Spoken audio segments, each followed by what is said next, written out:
ये साधना आपको दुखों से मुक्ति दिलाएगी। ये साधना मन को स्वच्छ और निर्मल बनाने की ऐसी विधि है जिससे कोई भी साधक अपने लाइफ में चल रहे अप्स एंड डाउन्स, आने वाले चैलेंजेस को एक बैलेंस्ड वे में देख सकता है और सब चीजों को पीसफुली एक्सेप्ट कर सकता है। विपासना से बहुत सारे साइकोमैटिक डिजीजेस क्योर हो जाते हैं, बहुत सारी मेंटल डिजीजेस, बहुत सारी मानसिक बीमारियां इससे क्योर हो जाती हैं। मन यहाँ वहां भटकना बंद कर देता है। ये वो ज्ञान नहीं है जो बुक्स में या थ्योरीज में या टीचिंग्स में बताया जाता है। ये वो सेल्फ नॉलेज है, ये वो स्वयं ज्ञान है जो जब हम कोई भी रिएक्शन नहीं देते, हम कोई प्रतिक्रिया नहीं करते, तो माइंड एक न्यूरल पैटर्न बनाता है। तो इसका कोर प्रिंसिपल ये है, विपासना से हम यही प्रैक्टिस सीखते हैं चीजों को छोड़ने की, चीजों को रिएक्शन ना देने। तो ये 10 दिन की जो मौन साधना होती है, इसमें बहुत ज्यादा अनुशासन यानी कि डिसिप्लिन को फॉलो करना पड़ता है।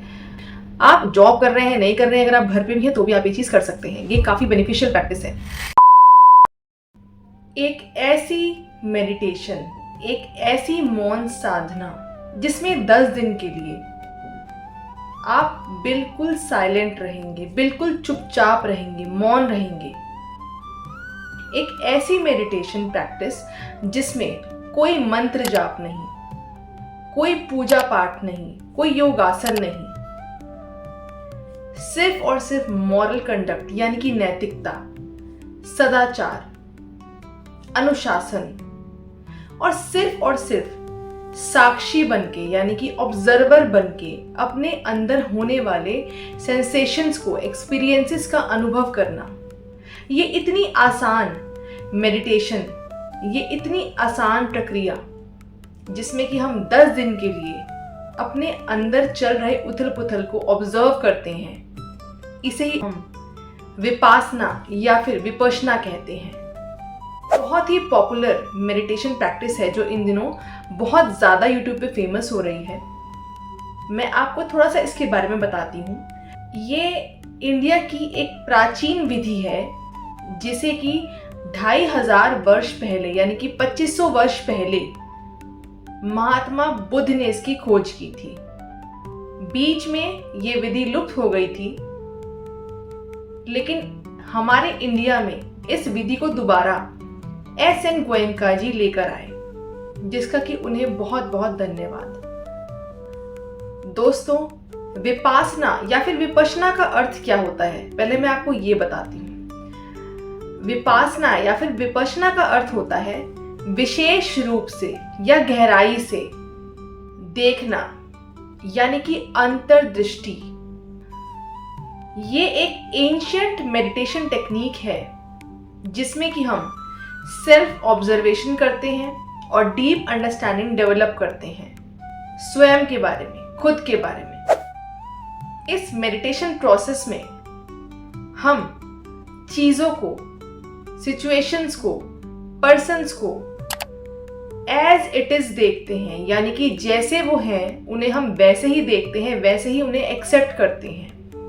यानी कि चीजों को जैसे वो हैं उन्हें वैसे ही देखना, कोई जजमेंट नहीं, कोई प्रतिक्रिया नहीं, कोई रिएक्शन नहीं, कोई सुख दुख नहीं, कैसी भी तरह का कोई भी प्रतिक्रिया इसमें नहीं होती। सिर्फ और सिर्फ आपको साक्षी बनकर ऑब्जर्वेशन करनी है, ऑब्जर्व करना है, अनुभव करना है।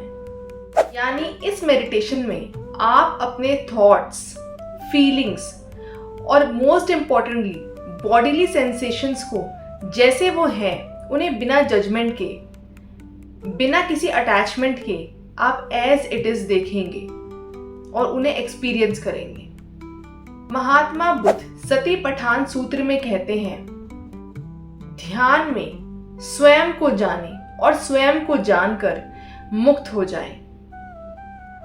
इस साधना में, इस मेडिटेशन में हम अंतर मन की गहराइयों तक जाके सेल्फ इंट्रोस्पेक्शन यानी कि आत्मनिरीक्षण करते हैं और सेल्फ प्यूरिफिकेशन यानी कि आत्मशुद्धि करते हैं।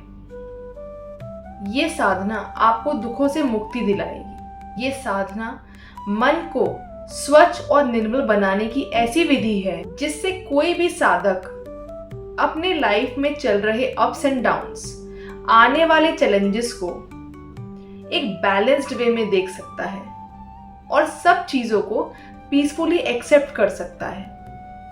ये इतनी इजी टेक्निक आपके मन के विकारों को और दोषों को दूर करती है। दोस्तों, यहाँ पर मैं आपको एक और इम्पोर्टेंट बात बताती हूँ विपासना के बारे में। विपासना से बहुत सारे साइकोमैटिक डिजीजेस क्योर हो जाते हैं, बहुत सारे मेंटल डिजीजेस, बहुत सारी मानसिक बीमारियां इससे क्योर हो जाती हैं, जैसे कि बीपी, माइग्रेन, इंसोम्निया और तो और आपकी इम्यूनिटी भी बूस्ट होती है, क्योंकि विपासना से आपके मन की, आपकी चित्त की शुद्धि होती है। विपासना करने से आपका अपनी आत्मा से जुड़ाव बढ़ता है, कर्म का क्षय होता है, यानी कि कर्मों का निधान होता है, आपको सफरिंग से फ्रीडम मिलता है और जन्म मरण के चक्रव्यूह से छूटने का भी आपको आत्मज्ञान मिलता है। और आप स्वयं कौन हैं, हु एम आई, इसका भी आपको आंसर विपासना से मिल जाता है। अब दोस्तों, मैं आपको बताऊंगी कि विपासना कैसे काम करता है। तो विपासना के 3 मूल आधार हैं या फिर 3 स्तंभ यानी पिलर्स हैं। पहला स्तंभ, पहला पिलर शिला या फिर शील। दोस्तों, शील मतलब नैतिक अनुशासन यानी कि मॉरल कंडक्ट। इसका अर्थ है नैतिकता, नैतिक जीवन, डिसिप्लिन, पेशेंस और अपनी लाइफ में कुछ वर्च्यूज या प्रिंसिपल्स को स्ट्रिक्टली फॉलो करना। ये मन और चित्त की शुद्धि के लिए पहली सीढ़ी है। तो यहाँ पर हमें पंचशिला यानी कि 5 शील दिए गए हैं जो हमें स्ट्रिक्टली फॉलो करने ही करने होते हैं। वो 5 शील क्या हैं? सबसे पहला, प्राणियों की हत्या ना करना, यानी कि किसी भी जीव जंतु की आपको हत्या नहीं करनी। दूसरा, किसी भी काम वासना के अंदर ना पड़ना, यानी कि ब्रह्मचर्य को फॉलो करना। तीसरा, झूठ ना बोलना। चौथा, चोरी ना करना। और 5वां, किसी प्रकार का कोई नशा नहीं, यानी कि आप कोई भी नशीले पदार्थ का सेवन नहीं करेंगे। तो ये 5 जो शील हैं, इनको आपको स्ट्रिक्टली फॉलो करना है। तो ये पहला पड़ाव है जिसमें कि ये 5 जो शील है ये तो आपको स्ट्रिक्टली फॉलो करने ही करने हैं। ये वर्च्यूज, ये नियम फॉलो करने से मन और शरीर हल्के होते हैं।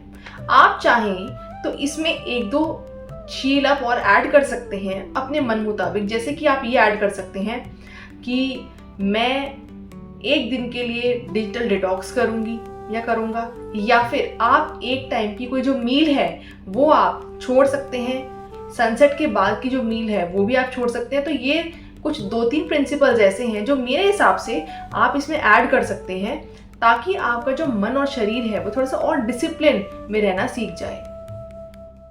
सेकंड स्तंभ, सेकंड स्टेप आता है, सीढ़ी आती है, वो है समाधि की। समाधि हमें तब मिलती है जब हमारा मन एकाग्र होता है, यानी कि कॉन्सेंट्रेशन ऑफ माइंड, मन की एकाग्रता, यानी कि मन को एक बिंदु पर केंद्रित करने की क्षमता। विपासना में हम यही प्रक्रिया करते हैं। विपासना में हम प्रेजेंट मोमेंट में जीने की जो प्रैक्टिस है वो सीखते हैं। और वो कैसे होता है? अन्नपन्ना सती। ये एक स्टार्टिंग की एक बेसिक, एक इनिशियल प्रैक्टिस है जिसमें कि जो साधक है वो सिर्फ और सिर्फ अपनी ब्रेथ पे फोकस करता है, यानी कि हर आने जाने वाली सांस को बहुत ध्यान से सुनना, अपना सारा जो फोकस है अपनी ब्रेथ पे डाल देना। जब हमारा सारा फोकस सिर्फ और सिर्फ अपनी आने जाने वाली सांसों पर होता है तो हमारा जो मन है वो स्टेबल होता है। हम उस प्रेजेंट मोमेंट में जीना सीख जाते हैं। मन यहाँ वहाँ भटकना बंद कर देता है। एकाग्रता से मन की शक्ति बढ़ती है और जब मन या चित्त शांत हो जाता है, जब हमारा मन स्टेबल हो जाता है, तो हम हर चीज की तरफ अपनी एक्सेप्टेंस को बढ़ाना सीख जाते हैं। हम चीजों को, सिचुएशंस को, पीपल को एज इट इज एक्सेप्ट करना सीख जाते हैं, जैसे कि वो है। और यही तो दुखों का अंत है, जो जैसा है उसको वैसा ही एक्सेप्ट कर लो, तो कोई गिले शिकवे नहीं होते। तीसरा स्तंभ है पन्ना या फिर प्रज्ञा या अंतर्दृष्टि या ज्ञान, जिसे हम कहते हैं विजडम ऑफ इनसाइट। ये वो ज्ञान नहीं है जो बुक्स में या थ्योरीज में या टीचिंग्स में बताया जाता है। ये वो सेल्फ नॉलेज है, ये वो स्वयं ज्ञान है जो अपने अंदर होने वाले सेंसेशंस को ऑब्जर्व करने से आता है, अपने अंतर मन में दृष्टि डालने से आता है। जब हम पिछले 2 स्तंभ शील और समाधि के ऊपर पूरी तरीके से अपना कंट्रोल पा लेते हैं, तब कोई भी साधक के तीसरे स्तंभ की तरफ यानी कि आत्मज्ञान की तरफ बढ़ जाता है। तब साधक अपने शरीर में उठने वाली हर संवेदना को यानी कि हर सेंसेशन को एक्सपीरियंस करता है, अनुभव करता है ऑब्जर्वेशन के भाव से, सिर्फ और सिर्फ ऑब्जर्वेशन के भाव से। यानी कि एक चॉइसलेस प्रक्रिया है, इसमें आपको कोई जजमेंट नहीं देनी और कोई आपको अटैचमेंट नहीं रखना। जो जैसा आपको सेंसेशंस फील हो रही है बॉडी में, बस आपको उनको महसूस करना है, कोई प्रतिक्रिया नहीं देनी, कोई रिएक्शन नहीं देना। और यही तो हमें सीखना है। तो इस ज्ञान के, इस प्रज्ञा के, इस थर्ड स्तंभ के 3 पहलू हैं। जब कोई भी साधक अपने बॉडीली सेंसेशंस का अनुभव करता है और सिर्फ उन्हें एज इट इज देखता हो या महसूस करता है, अनुभव करता है, तो वो ये 3 बातें समझ जाता है। पहला, अनिच्चा यानी कि इम्पर्मानेंस। वो ये देखता है, वो ये समझ जाता है कि सभी सेंसेशंस टेम्परेरी है, अनिच्च है, यानी कि वो इम्पर्मानेंट है। ये सारी सेंसेशंस आती जाती रहती हैं, क्षणभंगुर है। और दोस्तों, मैं आपको यहाँ पर एक बात और बता दूं, मैंने पहले एक प्रीवियस वीडियो बनाई थी the art of not reacting. उसमें मैंने आपको भगवद गीता के कुछ श्लोक बताए थे। जो बात यहाँ विपासना में बताई जा रही है, वही सेम बात भगवद गीता में भगवान श्री कृष्ण बता चुके हैं। आप मेरे को प्रीवियस वीडियो जाके देख सकते हैं, जिसमें मैंने आपको ये एक्सप्लेन किया है कि कैसे ये जो बॉडीली सेंसेशन से उठने वाला एक्सपीरियंस है, ये क्षणभंगुर एक्सपीरियंस है, ये फ्लीटिंग एक्सपीरियंसेस हैं और ये टेम्परेरी होते हैं, हमें इनसे इन्फ्लुएंस नहीं होना चाहिए। भगवान श्री कृष्ण यही समझा रहे हैं और यही बात विपासना में भी हम सीख रहे हैं। तो मैं अपने टॉपिक पे वापस आते हुए जो 3 पहलू आपको समझा रही थी, जो साधक समझ जाता है इन 3 स्तंभ को पार करके। पहला, इम्पर्मानेंस की सब कुछ टेम्परेरी है, सारे एक्सपीरियंस टेम्परेरी है, सब आने जाने वाले हैं। दूसरा, दुख। ये जो दुख आता है ना, ये इसलिए आता है कि हम इन क्षण भंगुर एक्सपीरियंस से, या जो फ्लीटिंग एक्सपीरियंस है, ये जो आने जाने वाली जो चीज़ें हैं ना, हम इनसे अपने आप को अटैच कर लेते हैं और इनसे हम दुखी हो जाते हैं। हम उस दुख को पकड़ के बैठ जाते हैं और यही दुख का कारण है कि हम अपने आप को हर एक्सपीरियंस से अटैच कर लेते हैं। और तीसरा, अनत्ता, यानी कि कुछ भी स्टेबल या कुछ भी स्थायी नहीं है। ये स्टेट है ईगोलेसनेस की। तो ये 3 बातें जो हैं, उन 3 स्तंभ को पार करके कोई भी साधक समझ जाता है।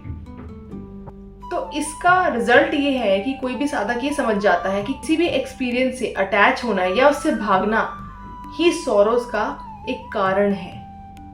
जैसे जैसे हमारा आत्मज्ञान बढ़ता है, गहरा होता जाता है, स्वयं ज्ञान गहरा होता जाता है, वैसे वैसे मन के या आत्मा के पुराने हैबिट्स या संस्कार या पैटर्न्स टूटने शुरू हो जाते हैं और हम मोक्ष की तरफ अपने कदम बढ़ाते चले जाते हैं।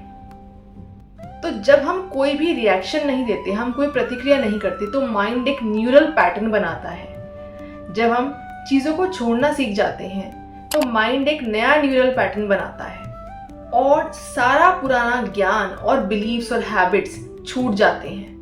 अब मैं आपको बताती हूँ कि हम विपासना कैसे करें, इसके क्या क्या स्टेप्स होते हैं। देखिए, वैसे तो इसके रिट्रीट्स होते हैं, मैं आपको बता देती हूँ, जिसमें कि 10 डेज का रिट्रीट होता है। इसमें 10 दिन के लिए आपको बिल्कुल एक सिंपल, एक सदाचार वाला जीवन जीना होता है, जिसमें कि कोई भी आपको डिजिटल या सोशल मीडिया का एक्सेस नहीं करना होता, सात्विक खाना खाना होता है और एक फिक्स टाइम होता है मेडिटेशन करने का। और सबसे बड़ी बात, फ़ोन वगैरह कुछ भी आप यूज़ नहीं कर सकते और बिल्कुल आपको साइलेंट रहना होता है। एक तरह की मौन साधना भी है। लेकिन अगर आप नहीं जा सकते कहीं, तो आप कैसे कर सकते हैं इसको घर में, तो ये मैं आपको बताती हूँ। तो आइए समझते हैं इसके क्या क्या स्टेप्स हैं। सबसे पहला, आनापान, यानी कि श्वास पे ध्यान देना। तो आप क्या कर सकते हैं, अगर आप 10 दिन के लिए इस रिट्रीट में नहीं जा सकते, तो आप अपने घर में ही हफ्ते में 1 दिन कोई ऐसा चूज कर सकते हैं कि जिसमें आप 1 दिन के लिए एटलीस्ट ये चीज़ फॉलो कर सकें। तो पहला स्टेप, श्वास पे ध्यान देना। आपको बिल्कुल सीधा बैठना है, बैक स्ट्रेट होनी चाहिए और फिर आप डीपली इनहेल एक्सहेल करेंगे। सांस को अंदर खींचेंगे और सांस को बाहर छोड़ेंगे।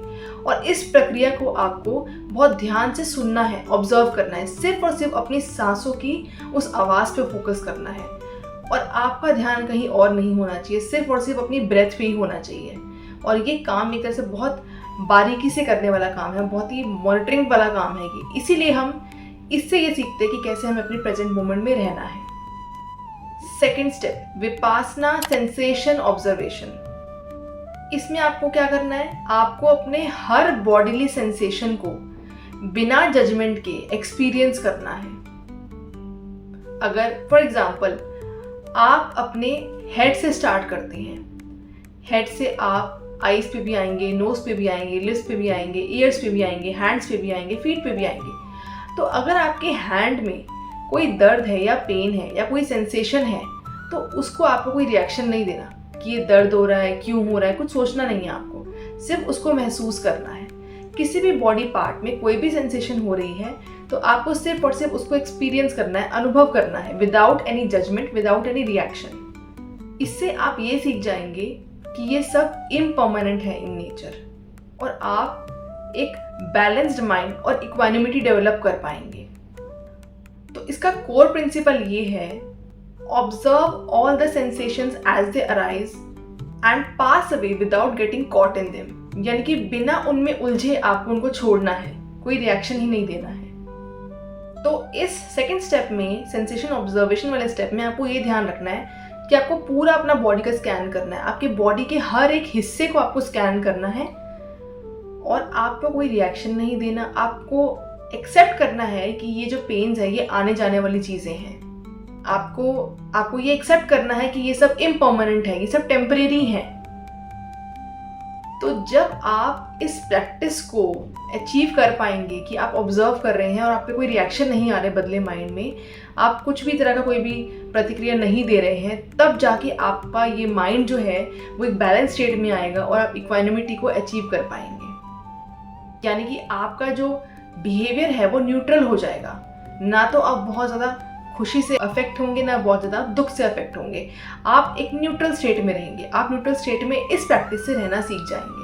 तो फॉर एग्जाम्पल अगर आपके हाथ में या पैर में कहीं दर्द है, अब वो दर्द आप महसूस कर रहे हैं, तो आपको इसके बदले में कोई प्रतिक्रिया नहीं देनी है कि यार ये ट्यूब लगा लेता या फिर ये दवाई ले लेते तो ये पेन, कुछ भी नहीं। सिर्फ उसको आप ऑब्जर्व करिए, सिर्फ साक्षी बन के उस चीज़ को आप ऑब्जर्व करिए और इससे ही आपके मन की या चित्त की शुद्धि होगी, मेंटल प्योरिफिकेशन होगा। तो बेसिकली जो विपासना है या विपश्यना है, ये एक डीप अंडरस्टैंडिंग है जो हमें आती है from experiencing all the bodily sensations. तो इन सेंसेशंस को ऑब्जर्व करने से हमारा माइंड तो प्योरीफाई होता ही होता है, हमारे सारे नेगेटिव पैटर्न्स भी ब्रेक होने शुरू हो जाते हैं। क्योंकि जब हम अपने आप को लेके कोई एक्सेप्टेंस सीख जाते हैं करना, तो वही एक्सेप्टेंस हमारी बाहर भी आनी शुरू हो जाती है। अगर हम छोटी छोटी बातों को लेके पकड़ लेंगे, फॉर एग्जाम्पल मेरा कोई बॉडी पेन है, कोई बॉडी इशू है, अगर उसको अटैच कर लूँगी अपने साथ कि मुझे ये प्रॉब्लम हो गई है, मैं बहुत टेंशन में हूँ, तो माइंड में नेगेटिविटी भी उतनी ही बढ़ जाती है जितना मैं उस चीज़ को पकड़ के रखूँगी। विपासना से हम यही प्रैक्टिस सीखते हैं, चीज़ों को छोड़ने की, चीज़ों को रिएक्शन ना देने की। और जब हम ये अपने ऊपर ये चीज़ एप्लीकेबल करके एक्सेप्ट कर पाते हैं, तो ये चीज़ हम बाहर भी सिचुएशंस के लिए और पीपल के लिए भी प्रैक्टिस कर पाते हैं। तो थोड़ा सा अब मैं आपको बता देती हूँ विपासना रिट्रीट्स के बारे में। तो 10 दिन का ये रिट्रीट होता है जो कि काफ़ी पॉपुलर है, जिसमें कि सुबह 4 से लेकर 9 तक का टाइम मेडिटेशन के लिए फिक्स होता है, सात्विक आहार होता है और जो श्रृंगार कोई भी आपको नहीं करना होता, आपकी जो स्टे रहेगा वो भी फ्री होता है, आपका जो मील्स है वो भी फ्री होती हैं। मैं आपको बता देती हूँ, dhamma.org करके एक साइट है, वहाँ पर इसका एडमिशन मिल जाता है आपको, वहाँ पे आप इसके लिए अप्लाई कर सकते हैं और ये फ्री है, ये निःशुल्क सेवा है। तो ये 10 दिन की जो मौन साधना होती है, इसमें बहुत ज़्यादा अनुशासन यानी कि डिसिप्लिन को फॉलो करना पड़ता है। ये वैसे ही है जैसे कि पुराने टाइम में लोग बिना किसी रिसोर्स के रहते थे, तो उनमें कितना पेशेंस था। जब उनके पास टीवी नहीं थी, जब उनके पास फ़ोन नहीं था, तो एक तरीके से ना हम वैसी ही दिनचर्या वहाँ पे जीते हैं, जिससे कि हमारी एक्सेप्टेंस बहुत बढ़ जाती है, क्योंकि हमारी बॉडी उन 10 दिनों में एक हैबिट डेवलप कर लेती है, एक नया न्यूरल पैटर्न अपने ब्रेन में बना लेती है। तो आप चाहें, अगर आप नहीं जा सकते तो आप अपने घर में ये चीज़ प्रैक्टिस कर सकते हैं। कोई एक दिन आप चूज़ कर सकते हैं जिस दिन आप बिल्कुल भी डिजिटली कुछ भी एक्सेस नहीं करेंगे, आप सात्विक खाना खाएंगे, आप एक साइलेंट जो मेडिटेशन है वो करेंगे, तो आप ये सब चीज़ें खुद भी फॉलो कर सकते हैं। तो ये मेडिटेशन सबके लिए है, और ये कोई मेडिटेशन धर्म बेस्ड नहीं है कि किसी पर्टिकुलर रिलीजन में ये फॉलो नहीं कर सकते हम, या फिर कोई गृहस्थ जीवन में है तो वो फॉलो नहीं कर सकते। आप जॉब कर रहे हैं, नहीं कर रहे हैं, अगर आप घर पे भी हैं तो भी आप ये चीज़ कर सकते हैं। ये काफ़ी बेनिफिशियल प्रैक्टिस है। तो दोस्तों, अगर आपको आज की मेरी वीडियो अच्छी लगी हो तो इसको लाइक करें, शेयर भी करें, और मेरे चैनल को सब्सक्राइब करें और बेल आइकन प्रेस करना ना भूलें, ताकि आपको सारी नोटिफिकेशन रिसीव हो जाएगी। मोस्ट इंपॉर्टेंट है, बेल आइकन को ज़रूर प्रेस कीजिए। तो आज की वीडियो यहीं तक थी। अगली वीडियो में मिलते हैं एक और स्पिरिचुअल टॉपिक के साथ।